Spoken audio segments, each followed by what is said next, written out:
Selamat pagi Bapak Ibu yang dikasihi Tuhan. Ada beberapa warta gereja yang perlu saya sampaikan.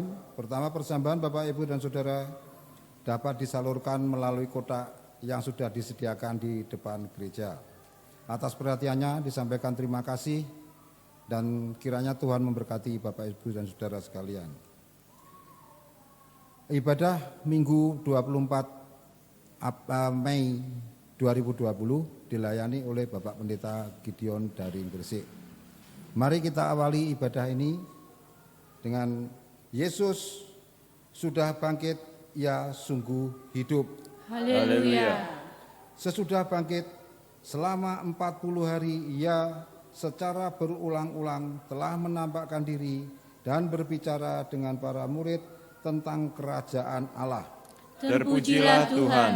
Ia mengutus para murid untuk menjadi saksinya sampai ke ujung bumi dan akan memperlengkapinya mereka dengan kuasa dari Roh Kudus. Terpujilah Tuhan. Kini ia bertata di surga. Terpujilah Dia Sang Firman yang pernah menjadi manusia dan tinggal di antara kita. Mari kita sambut dengan pujian KJ 224 bait 1 dan 2.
Jemaat Tuhan yang terkasih, ibadah Minggu Paskah ke-7 ini berlangsung dalam nama Allah Bapa, Putra, dan Roh Kudus.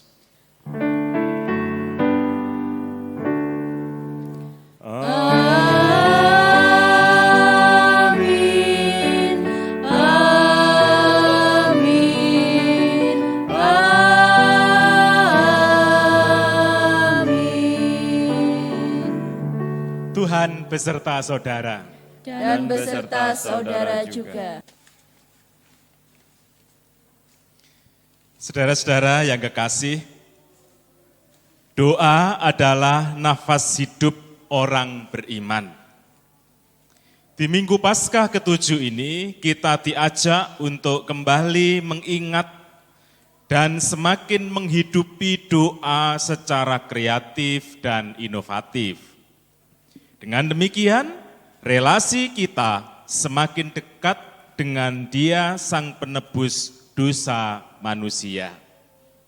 Disitulah letak kekuatan hidup kita. Ya Tuhan, tiap jam.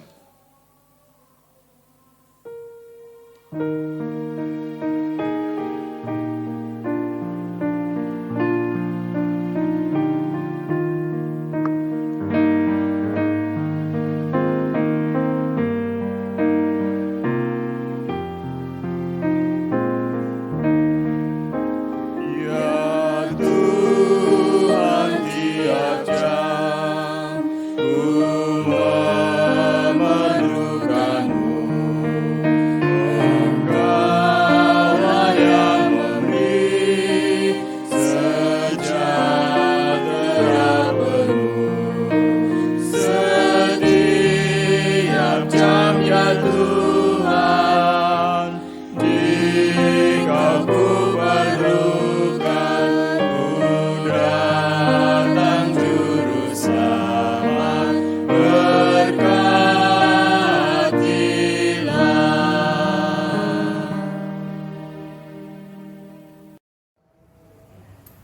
Saudara-saudara, dalam hidup ini kita sering kurang menghidupi doa. Kita lebih sibuk dengan pekerjaan, dunia medsos, bahkan hobi kita. Oleh karena itu, dalam kesempatan ini marilah kita mengaku dosa kita di hadapan Tuhan. Tuhan, ampunilah dosa dan kesalahan kami. Tuhan, tolonglah kami untuk terus mengobarkan semangat untuk mendekat dan berdialog denganmu. Kuatkan dan teguhkanlah kami ya Tuhan. Tolonglah kami untuk menghidupi spiritualitas Kristiani, agar hidup kami berbuah bagi kemuliaan nama-Mu.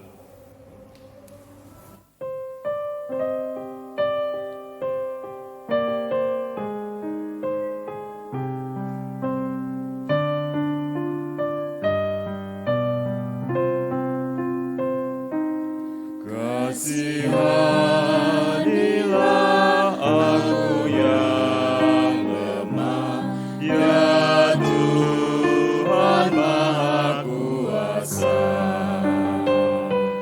Hapuskan semua kesalahanku, berilah anugerah.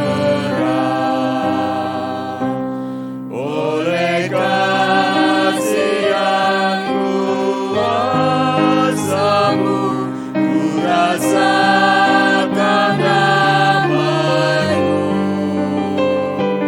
Aku tahu Kau selalu dekat padaku, limpahkan rahmat-Mu.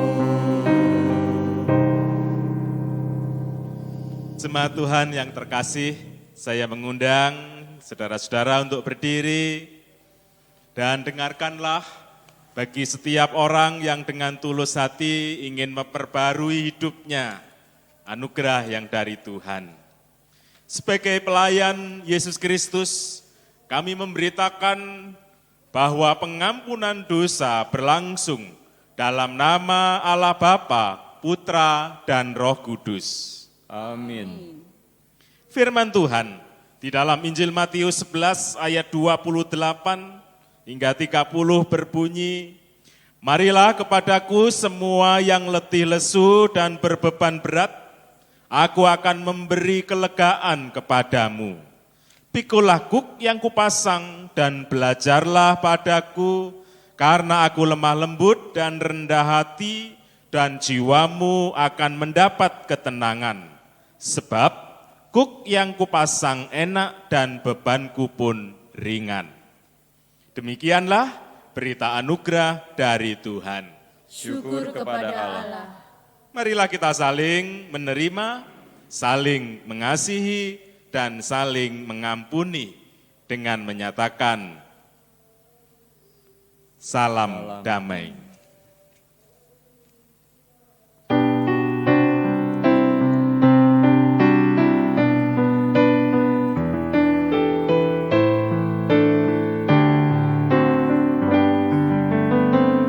Ya Allah, kasih-Mu besar, lebih besar dari segala, tiada terduga.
kita akan bersama-sama membaca dan merenungkan firman Tuhan, dan sebelumnya mari kita berdoa.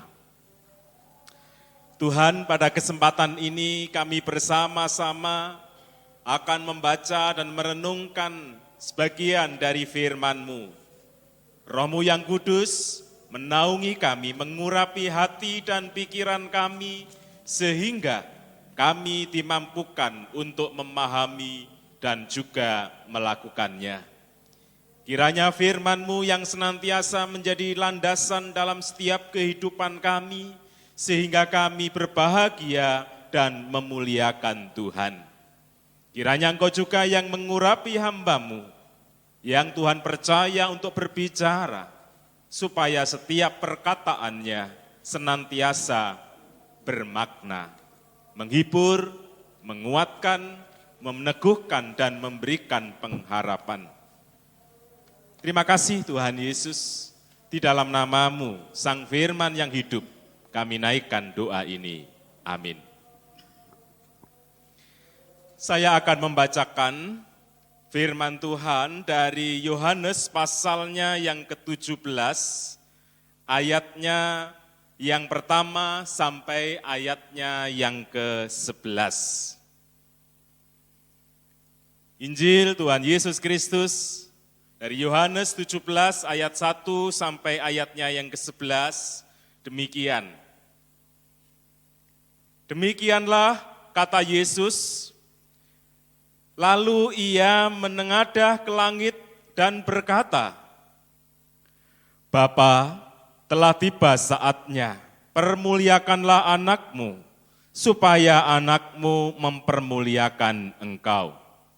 Sama seperti engkau telah memberikan kepadanya kuasa atas segala yang hidup, demikian pula ia akan memberikan hidup yang kekal kepada semua yang telah engkau berikan kepadanya. Inilah hidup yang kekal itu, yaitu bahwa mereka mengenal engkau, satu-satunya Allah yang benar, dan mengenal Yesus Kristus yang telah engkau utus. Aku telah mempermuliakan engkau di bumi dengan jalan menyelesaikan pekerjaan yang engkau berikan kepadaku untuk melakukannya. Oleh sebab itu, ya Bapa, permuliakanlah aku padamu sendiri dengan kemuliaan yang kumiliki di hadirat-Mu sebelum dunia ada. Aku telah menyatakan nama-Mu kepada semua orang yang engkau berikan kepadaku dari dunia. Mereka itu milik-Mu, dan engkau telah memberikan mereka kepadaku, dan mereka telah menuruti firman-Mu. Sekarang mereka tahu bahwa semua yang engkau berikan kepadaku itu berasal daripada-Mu, sebab segala firman yang engkau sampaikan kepadaku telah kusampaikan kepada mereka, dan mereka telah menerimanya. Mereka tahu benar-benar bahwa aku datang daripada-Mu, dan mereka percaya bahwa engkaulah yang telah mengutus aku. Aku berdoa untuk mereka, bukan untuk dunia aku berdoa, tetapi untuk mereka yang telah engkau berikan kepadaku, sebab mereka adalah milik-Mu. Dan segala milikku adalah milik-Mu, dan milik-Mu adalah milikku, dan aku telah dipermuliakan di dalam mereka. Dan aku tidak ada lagi di dalam dunia, tetapi mereka masih ada di dalam dunia, dan aku datang kepadamu. Ya Bapa yang kudus, peliharalah mereka dalam nama-Mu, yaitu nama-Mu yang telah Engkau berikan kepadaku, supaya mereka menjadi satu sama seperti kita. Demikianlah firman Tuhan. Yang berbahagia adalah kita yang mendengar, terlebih kita yang melakukan dalam hidup sehari-hari. Haleluya. Haleluya, haleluya.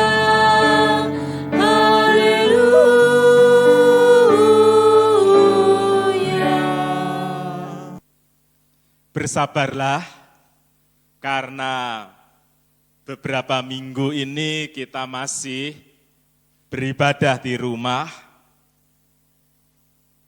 Bersabarlah dan bertahanlah dan tetaplah beribadah.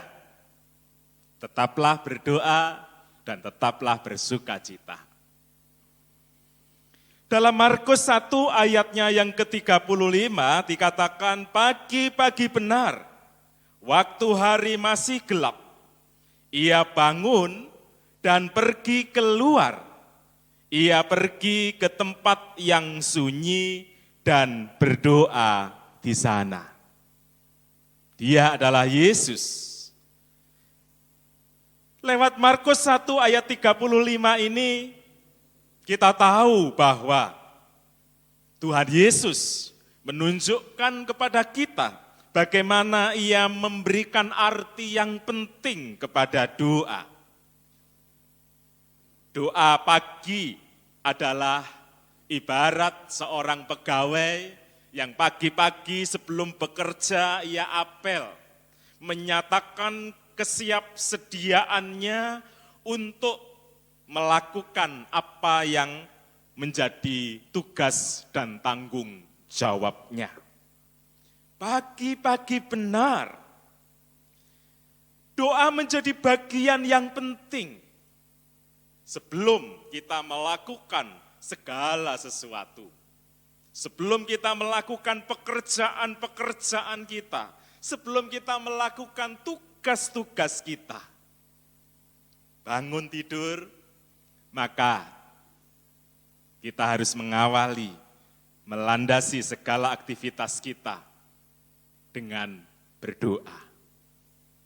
Doa menjadi bagian yang penting untuk memberikan dasar pikiran kita pada pagi-pagi kita isi dengan sesuatu yang baik, karena pikiran yang baik pada pagi hari itu akan melandasi segala sesuatu, segala aktivitas sepanjang hari.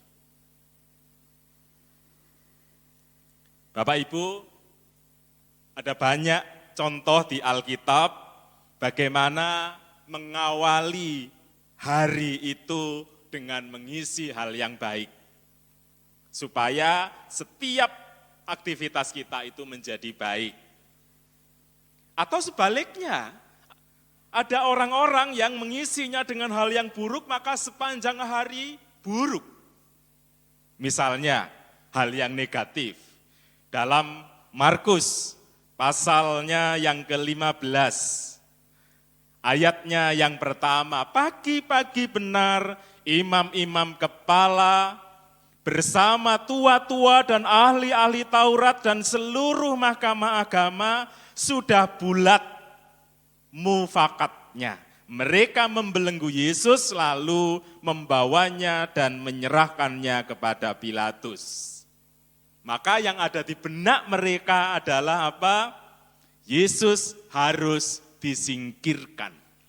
Maka ketika sampai kepada Pontius Pilatus dijelaskan berkali-kali bahwa tidak ada kesalahan apapun yang layak dengan hukuman mati, maka mereka tidak bisa menerimanya. Kenapa? Pikirannya diisi dengan sesuatu yang buruk, sehingga tidak jernih lagi. Tapi sebaliknya, ketika diisi dengan sesuatu yang baik, maka itu akan membuat kita bisa berpikir dengan jernih. Dalam perjanjian lama misalnya, dalam Keluaran 24 ayat yang keempat, Musa, keesokan harinya pagi-pagi, didirikannya lah mezbah di kaki gunung itu dengan 12 tugu sesuai dengan ke-12 suku Israel. Jadi apa yang ada di benaknya, di pikirannya, yaitu apa? Tuhan, terima kasih. Rasa syukur, mezbah. Kejadian 22 ayat 3, keesokan harinya pagi-pagi bangunlah Abraham, ia memasang pelana keledainya dan memanggil 2 orang bujangnya beserta Ishak anaknya. Pikirannya diisi dengan apa? Diwarnai dengan apa pagi-pagi? Yaitu menjalankan perintah Tuhan. Markus 16 ayat 1 dan 2. Setelah lewat hari Sabat, Maria Magdalena dan Maria ibu Yakobus serta Salome membeli rempah-rempah untuk pergi ke kubur dan meminyaki Yesus. Dan pagi-pagi benar pada hari pertama minggu itu, setelah matahari terbit, pergilah mereka ke kubur. Apa pikirannya? Yaitu menyatakan cinta kepada Tuhan Yesus. Menyatakan cinta kasihnya kepada Tuhan Yesus. Pagi tadi, sebelum mengikuti ibadah ini, bangun tidur, Bapak Ibu mengawali dengan pikiran yang bagaimana? Mengawali pikiran, mewarnai pikiran kita seperti apa? Tentu harusnya mengawali dengan doa dalam sukacita dan bersyukur. Kenapa? Kita masih diberi kesempatan untuk menikmati hidup setelah semalaman kita tidak tahu apa yang terjadi dengan diri kita. Semalaman kita tidak tahu.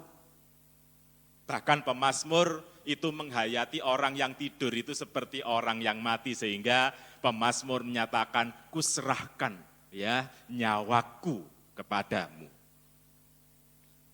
Saudara-saudara, saya beberapa kali membaca bahwa malam hari dia ada di rumah, hanya sedang tidur, tapi rumahnya dimasukin orang, motornya dibawa keluar, dibawa lari, dan dia tidak tahu. Kenapa? Sedang tidur. Jadi bangun tidur kita mesti berdoa dan mengisinya dengan hal yang baik, rasa syukur bahwa Tuhan itu telah memberikan kesempatan, Tuhan masih memberikan kesempatan kepada kita.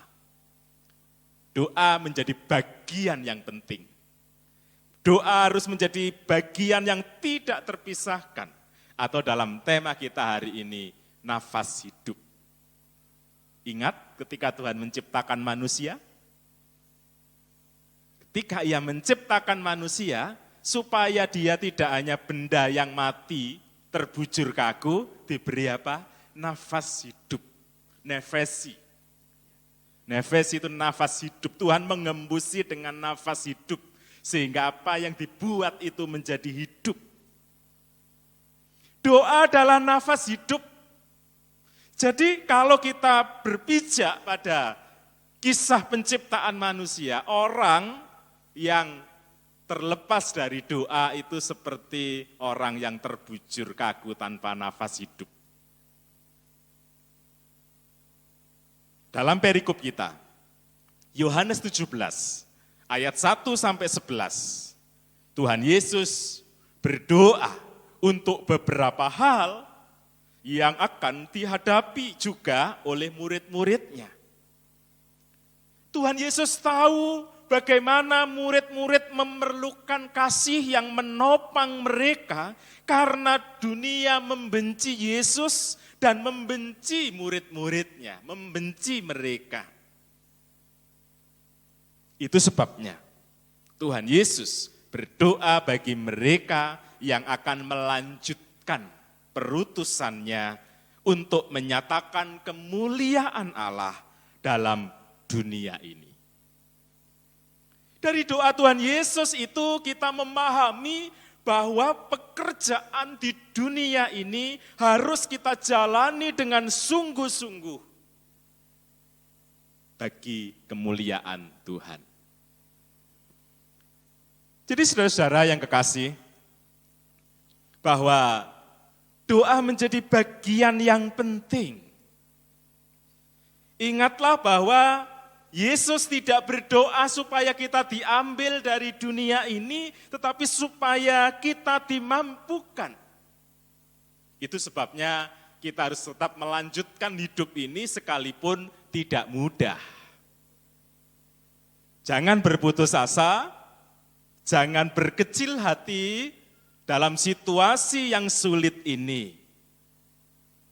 Tuhan mengutus kita untuk terus berharap, untuk terus berkarya. Dan satu kekuatan bagi kita adalah doa. Jadi lewat bacaan kita, atau lewat bagian bacaan Alkitab yang lain, kita tahu bahwa doa merupakan bagian penting dalam hidup kita. Oleh karena itu, betapapun hidup kita dipenuhi dengan kesibukan yang luar biasa, bisnis yang menuntut kita yang luar biasa, disertai dengan tuntutan-tuntutan untuk memenuhi hidup yang luar biasa, yang kompleks. Namun marilah kita menghidupi doa dengan sungguh-sungguh, karena doa itu adalah nafas hidup. Doa adalah kekuatan bagi kita. Doa adalah kekuatan yang akan menopang kita untuk terus bisa menjalani hidup ini dengan lebih bermakna lagi. Doa bukan sekedar rutinitas, tetapi kita mesti harus menghayati bahwa itu adalah bagian kehidupan dari spiritualitas kita. Untuk mendekatkan diri kita kepada Tuhan, berdialog dengan Tuhan. Mendialogkan tentang kehidupan kita, tentang pergumulan kita. Sehingga lewat doa itu kita boleh dikuatkan. Bapak Ibu serta saudara-saudara yang kekasih, doa itu menjadi semacam oase yang tidak pernah kering. Mata air yang di tengah-tengah padang pasir yang tidak pernah kering. Yang terus menyegarkan hidup kita. Meski ada banyak tantangan, meski ada banyak kekecewaan, meski ada banyak sakit hati, marah, namun doa menjadikan kita dipulihkan oleh Tuhan. Bawalah segala kehidupan kita kepada Tuhan. Hidup dan pelayanan kita akan senantiasa disegarkan oleh Tuhan melalui relasi yang intim, relasi yang dekat dengan Tuhan. Saudara-saudara, ini menjadi hal yang penting dalam segala situasi kita. Tetapi ingatlah bahwa membangun keintiman dengan Tuhan lewat doa, bukan hanya pada saat-saat tertentu, bukan hanya pada saat-saat sulit, tapi dalam segala situasi hidup kita harus membangun keintiman, kedekatan dengan Tuhan di dalam doa kita. Jangan menjadikan Tuhan itu seperti tukang patri. Zaman saya remaja, itu tukang patri enggak seperti sekarang lebih canggih. Zaman dulu orang jalan kaki sama mikul dengan membunyikan cring, cring, ya. Setiap hari lewat depan rumah kami di Sidoarjo. Tapi tidak pernah kami panggil. Tiap hari jam tertentu pasti lewat depan rumah dan tidak pernah kami panggil. Jangankan manggil, nengok saja tidak. Kenapa? Tidak ada panci yang perlu ditambal, tidak ada talang. Ya. Zaman dulu talang itu kan dari seng ya. Tidak ada talang yang perlu ditambal, tidak ada panci yang perlu ditambal.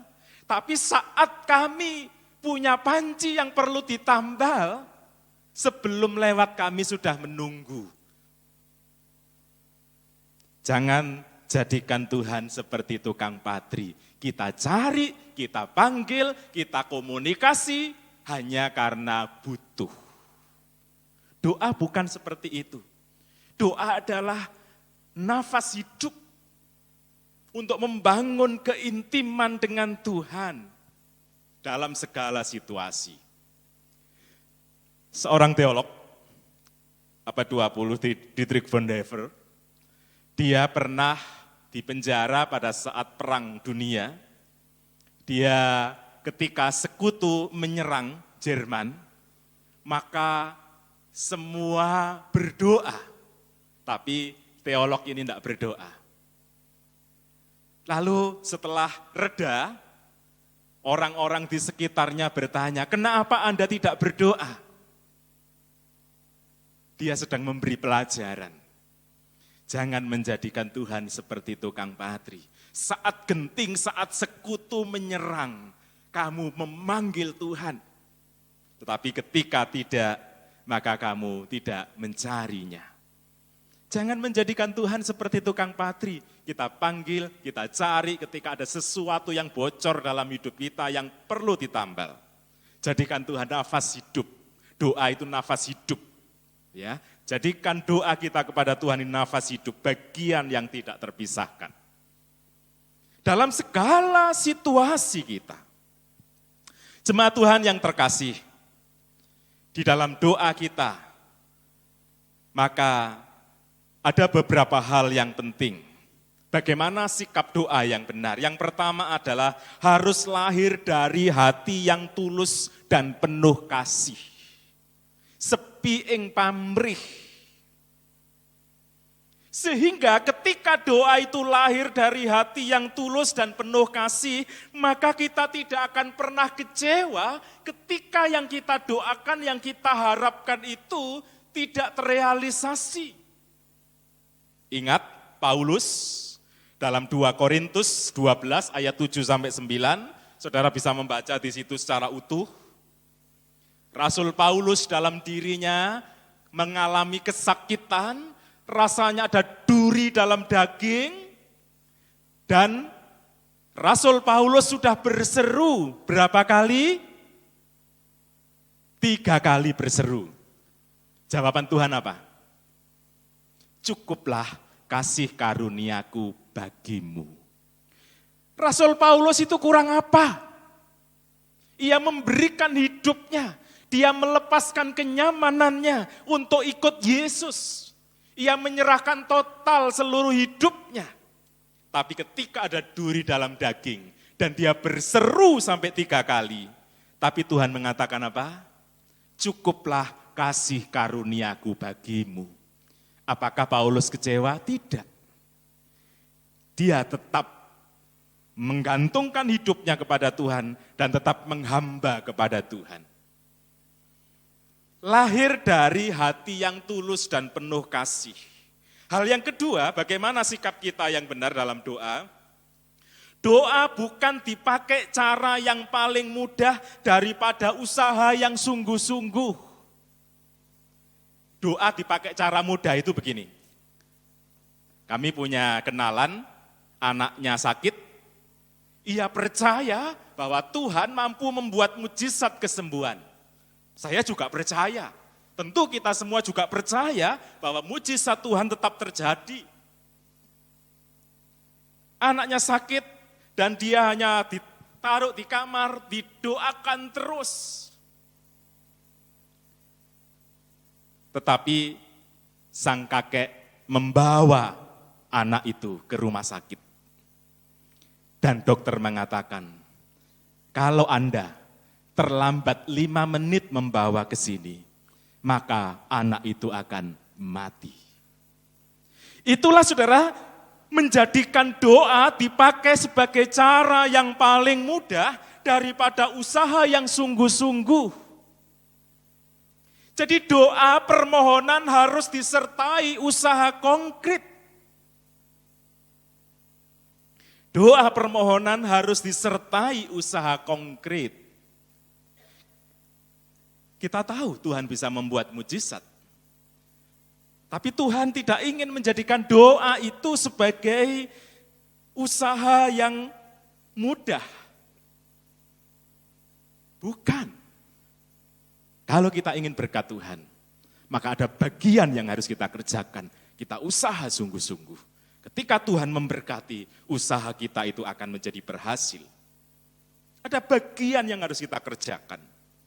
Dan sikap yang keempat adalah hasil akhir kita serahkan kepada Tuhan.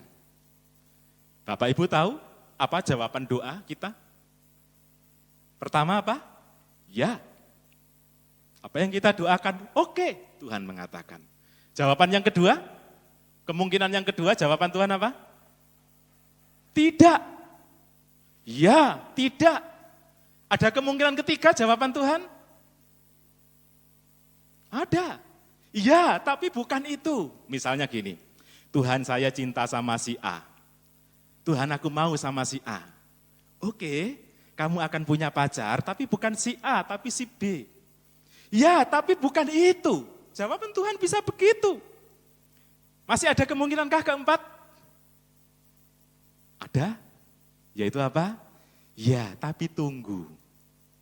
Tuhan, saya itu kepingin punya kendaraan. Oke, ya, tapi tunggu ya. Tunggu sampai kapan kita serahkan kepada Tuhan. Hasil akhir kita serahkan kepada Tuhan. Jemaat Tuhan yang terkasih, marilah kita dalam minggu Paskah ke-7 ini, kita membuat komitmen secara sungguh-sungguh untuk menjalani doa sebagai nafas hidup kita. Baik itu secara individu ataupun secara komunal, secara pribadi ataupun secara bersama-sama. Saya bersyukur kalau di GKI Gurah ini setiap pagi ada jadwal doa pagi. Siapa yang rajin doa pagi? Kadang-kadang atau belum pernah sama sekali? Mengawali kehidupan ini dengan kita datang kepada Tuhan. Janganlah jemu-jemu untuk terus kita kreatif, inovatif dalam menjalani dan mengembangkan kehidupan doa kita. Ada banyak model, kita bisa memakainya. Dengan demikian, kita akan dimampukan untuk mewujudkan hidup yang sesungguhnya karena nafas hidup dari Tuhan ada di dalam diri kita. Kita selalu terhubung dengan Tuhan, kita akrab, kita intim, kita dekat dengan Tuhan, Sang Pemberi nafas hidup.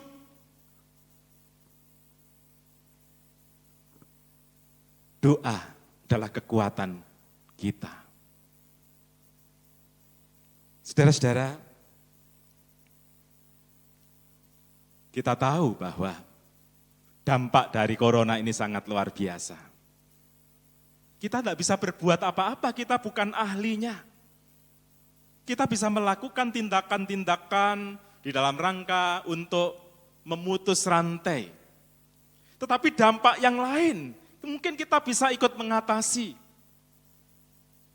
Selesainya COVID-19, tidak serta-merta orang mengatakan para ekonomi langsung pulih. Itu sebabnya kita mesti mempersiapkan diri, bagaimana kita bisa melakukan tindakan-tindakan ketahanan pangan. Ada banyak gereja yang melakukan, misalnya menanam di tempat yang terbatas dan lain sebagainya. Doa kita menjadi kekuatan di tengah-tengah situasi yang sulit, di tengah situasi di mana kita tidak bisa berbuat apa-apa, kita menghadapi sesuatu yang tidak nampak, yang tidak kasat mata, tetapi mematikan. Apa yang bisa kita lakukan? Doa kita kepada Tuhan, itulah kekuatan kita. Di dalam doa ada kekuatan. Oleh karena itu, mari kita senantiasa menjalin relasi dengan Tuhan Sang Pemberi nafas hidup itu. Sehingga dalam situasi-situasi yang kita hadapi, kita dikuatkan, kita diteguhkan. Bahkan pada saat yang sulit, dampak dari semuanya ini, baik dampak sosial ataupun ekonomi, kita akan tetap dikuatkan, diteguhkan. Kita tetap memiliki pengharapan, kita tidak berputus asa.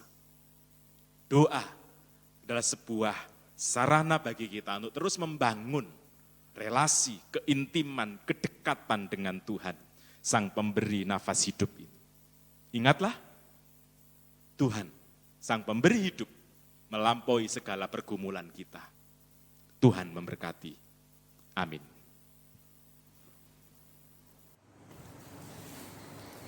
Bersama umat Tuhan di sepanjang abad dan tempat, marilah kita bersama-sama bangkit berdiri dan mengungkapkan pengakuan iman kita lewat pujian dalam KJ 280, bait pertama sampai ketiga, aku percaya.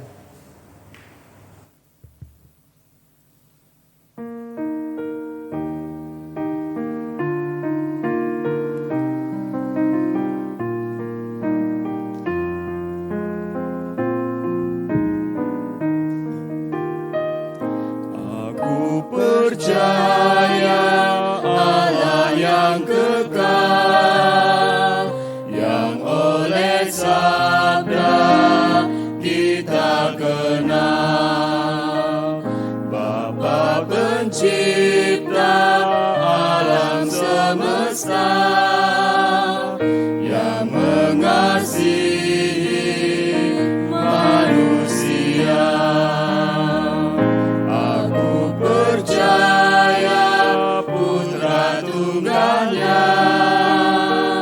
Yang disalibkan di Golgota, yang dari kubur bangkit dan menang, naik ke surga dalam terang.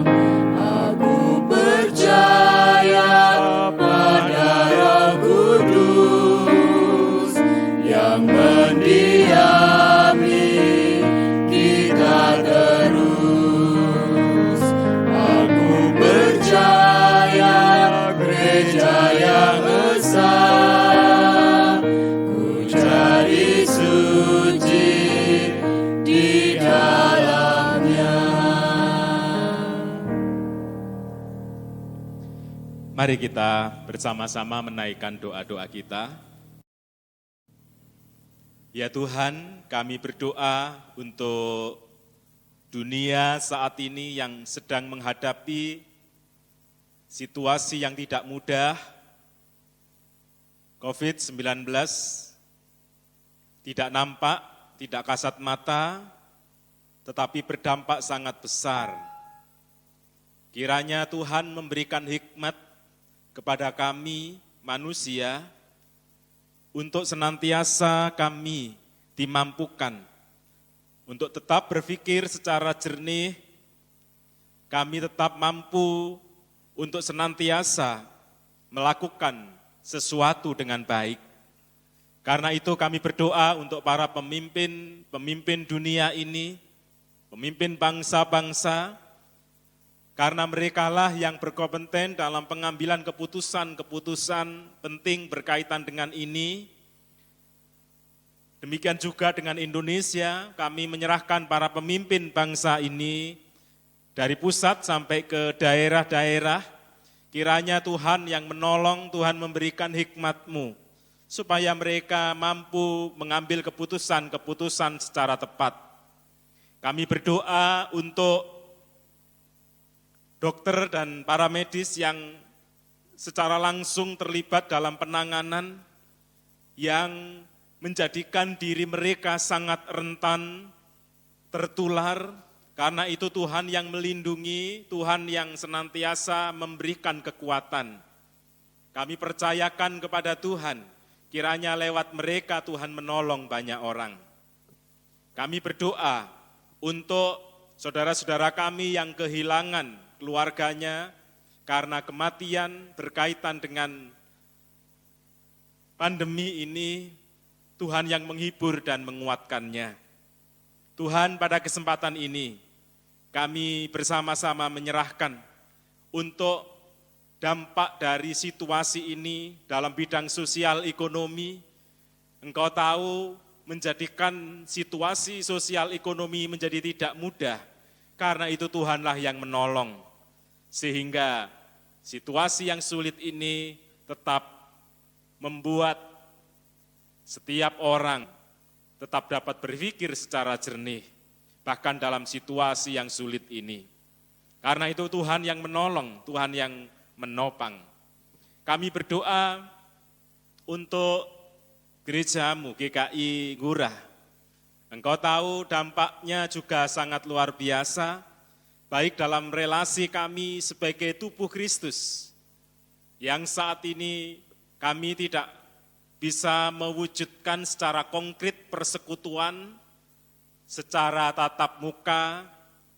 Saat ini kami harus beribadah di rumah kami masing-masing, karena itu Tuhan yang memberikan kekuatan dan pengharapan kepada kami. Kiranya Tuhan yang menolong gerejamu ini untuk tetap mampu melayani dengan baik. Karena itu kami berdoa untuk hamba-hambamu yang Tuhan tempatkan di GKI Ngurah ini. Kiranya Tuhan yang menolong Pendeta Emeritus Budi Bunarto dan para penatua, serta para aktivis, Tuhan mampukanlah mereka untuk senantiasa mampu menggembalakan dengan baik seluruh umat-Mu. Lewat sarana-sarana yang dibuat, sehingga seluruh umat-Mu tetap merasakan penggembalaan yang dari Tuhan di tengah-tengah situasi yang tidak mudah ini. Karena itu Tuhan yang memberkati seluruh hamba-hamba-Mu ini, lewat mereka seluruh umat-Mu tetap memiliki pengharapan dan sukacita dalam imannya. Terima kasih ya Tuhan, kami menyerahkan seluruh kehidupan hamba-hamba-Mu bersama dengan keluarganya, Tuhan yang memberkati. Kami berdoa untuk seluruh umat-Mu dengan segala pergumulan-pergumulannya. Kami berdoa untuk yang sakit dalam perawatan, Tuhan memberkati, baik dalam perawatan di rumah ataupun di rumah sakit, Tuhan yang menolong. Kami berdoa untuk anak-anak kami yang harus menyelesaikan pendidikannya, baik sebagai pelajar ataupun mahasiswa, Tuhan yang menolong ketika mereka harus belajar dari rumah. Tuhan yang mencukupkan segala keperluan-keperluannya untuk sarana mereka bisa tetap belajar dan mengakses untuk kuliah atau pelajaran-pelajaran yang diberikan. Kami berdoa untuk anak-anak kami yang mencari tempat pendidikan yang baru, ke tingkat yang lebih tinggi, baik di SD, SMP, SMA, ataupun perguruan tinggi, Tuhan yang menolong mereka. Kami berdoa untuk para orang tua, mampukan mereka membimbing, mendampingi putra-putrinya dengan baik, sehingga anak-anak kami ini tumbuh menjadi anak-anak yang takut akan Tuhan. Kami berdoa untuk kehidupan mereka, pekerjaannya, bisnisnya, Tuhan yang menolong, Tuhan yang menopang, di tengah-tengah usaha dan pekerjaan yang mengalami kemandekan ini atau stagnasi ini, kiranya Tuhan yang senantiasa memberkati. Kami percayakan usaha dan pekerjaan itu kepada Tuhan, Sang Sumber berkat kami. Kami percaya bagi Tuhan tidak ada hal yang mustahil. Karena itu Tuhan yang menolong dan memberkati setiap usaha dan pekerjaannya. Dan ajarlah kepada kami semua untuk saling menolong, saling memperhatikan satu terhadap yang lain. Sehingga mereka yang kekurangan boleh dicukupkan yang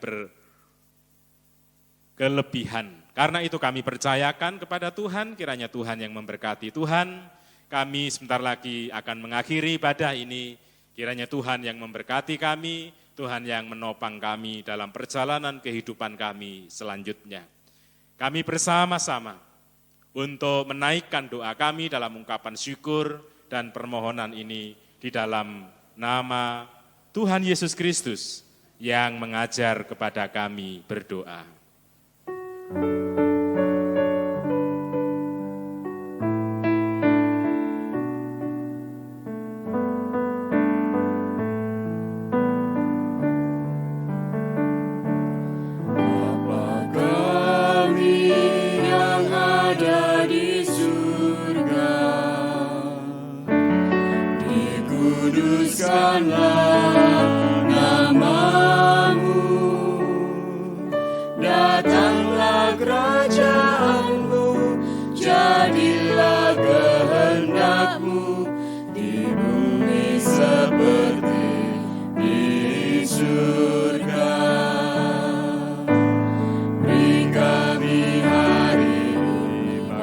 Yang yang secukupnya. Ampuni salah kami, seperti kami ampuni yang bersalah pada kami. Jangan bawa kami dalam pencobaan, melainkan lepaskan kami dari yang jahat.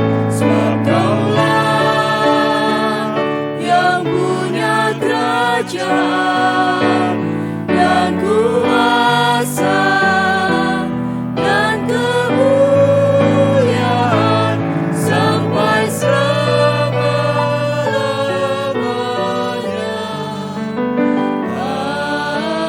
Amin. Amin.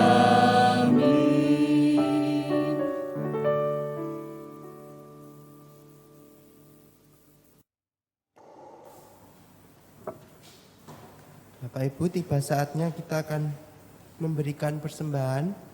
Persembahan bisa dimasukkan di kotak di depan gereja. Marilah kita mengucap syukur kepada Tuhan melalui persembahan yang akan kita kumpulkan saat ini.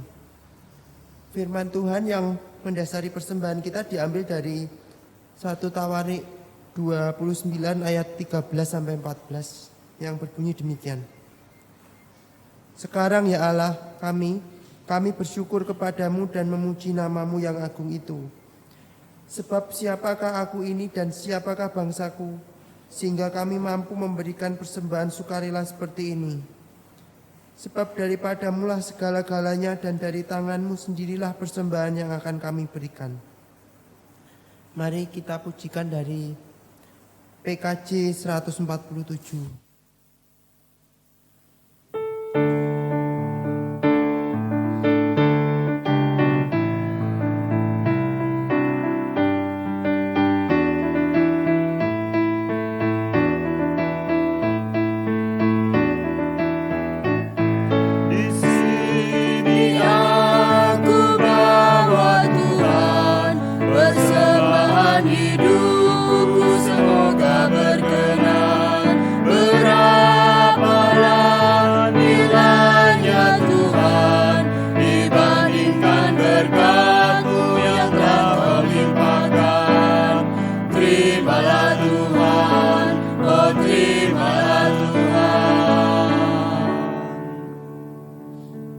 Mari kita berdoa. Tuhan Yesus, terima kasih Tuhan buat segala berkat, buat segala anugerah yang telah Engkau berikan kepada kami Tuhan. Dan pada saat ini kami memberikan persembahan Tuhan, kiranya Tuhan berkati, sucikan, kuduskan persembahan kami ini Tuhan, supaya dapat digunakan untuk pekerjaan-Mu di GKI Ngurah ini Tuhan, khususnya Tuhan. Terima kasih Tuhan. Juga kami serahkan para penatua yang mengurus persembahan ini, kiranya Tuhan berikan hikmat, rasa takut akan Engkau Tuhan. Terima kasih Tuhan, hanya di dalam nama Tuhan kami Yesus Kristus kami sudah berdoa dan mengucap syukur. Haleluya, amin.